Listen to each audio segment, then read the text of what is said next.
Friends, Honda Hornet rear disc pads ఎలా మార్చుకోవాలో చూద్దాం. వెనకాల చూడండి, కాలివర్ చూసారా, డిస్క్ ప్యాడ్స్ ఎంత దగ్గరికి వెళ్ళిపోయినాయి, మొత్తం అరిగిపోయినాయి.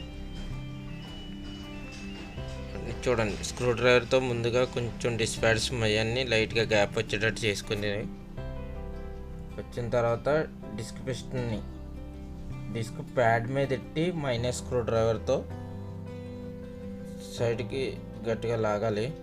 కొంచెం క్లీన్ చేసుకుని పిస్టన్ని లైట్గా ఆయిల్ రాసుకొని లోపలికి నొక్కుకోవాలి. చూడండి, మధ్యనే నొక్కాలి, ఎందుకంటే డిస్క్ ప్లేట్ డ్యామేజ్ అవుతుంది. డిస్క్ ప్లేట్ మీద పెట్టొద్దు screwdriver, disc plate damage అవుతుంది. డిస్క్ ప్యాడ్ మీద పెట్టండి. డిస్క్ ప్యాడ్ మీద పెట్టుకుని మైనస్ స్క్రూ డ్రైవర్ని, అది కూడా మైన్ గ్యాప్ ఉంది కదా, గ్యాప్ కాడ ఇలా గట్టిగా నొక్కాలి లోపలికి. డిస్క్ ప్యాడ్ చెప్పకముందే అది మనం నొక్కుకోవాలి. తర్వాత అయితే మళ్ళీ మనకి ఇబ్బంది అవుతుంది, డిస్క్ ప్లేట్కి డ్యామేజ్ అయ్యే అవకాశం ఉంది. అందుకు తర్వాత 5 నెంబర్ అల్లంకితో బోల్ట్ వస్తుంది, బోల్ట్ ఓపెన్ చేసుకోవాలి. ఇక్కడ బోల్ట్ మీద డస్ట్ క్యాప్ వస్తుంది, అది లేదు మనకి. దీనికి 5 నెంబర్ అల్లంకితో 8 నెంబర్ టీపానా ఏదైనా 10 నెంబర్ టీపానా కానీ ఇచ్చుకొని, అల్లంకి ఉంది కదా, అల్లంకి సపోర్ట్ కింద తీసుకుని టీపానాని ఇప్పుకోవాలి. టైట్ ఉంది, అది కొంచెం స్లిప్ అవ్వకుండా చూసుకోవాలి. అది కరెక్ట్గా పట్టుకుని ఓపెన్ చేసుకొని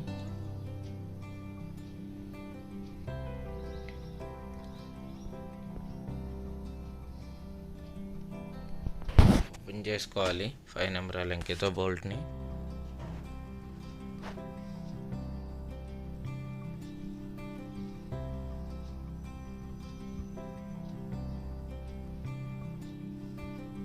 ఓపెన్ అయింది బోల్ట్.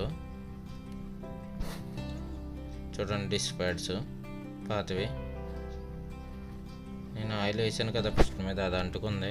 చూసారా పాత డిస్క్ ప్యాడ్స్ ఎలా ఉన్నాయో.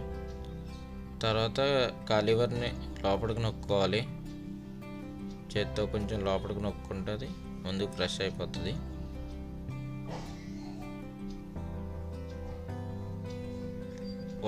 చూసారా, ఒరిజినల్ వేస్తున్నాను. మా షోరూమ్ కాబట్టి ఒరిజినల్ వేస్తాం. అది 570 రూపీస్ ఉంటాయి. బయట లోకల్ ఉంటాయి, లోకల్ వేయొద్దు. పాతవి కొత్తవి డిఫరెన్స్ చూడండి ఎలా ఉన్నాయో.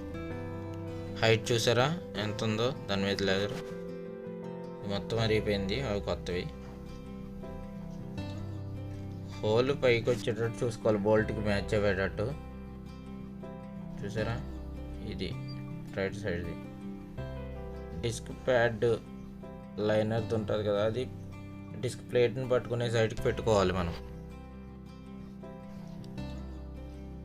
లెజర్ది డిస్క్ ప్లేట్ని పట్టుకునేటట్టు పెట్టుకోవాలి. అటు ఇటు కూడా డిస్క్ ప్లేట్ని పట్టుకునేటట్టే పెట్టుకోవాలి. తర్వాత 5 నెంబర్ అల్లంకి బోల్ట్ తీసుకుని ఫిట్ చేసుకోవాలి.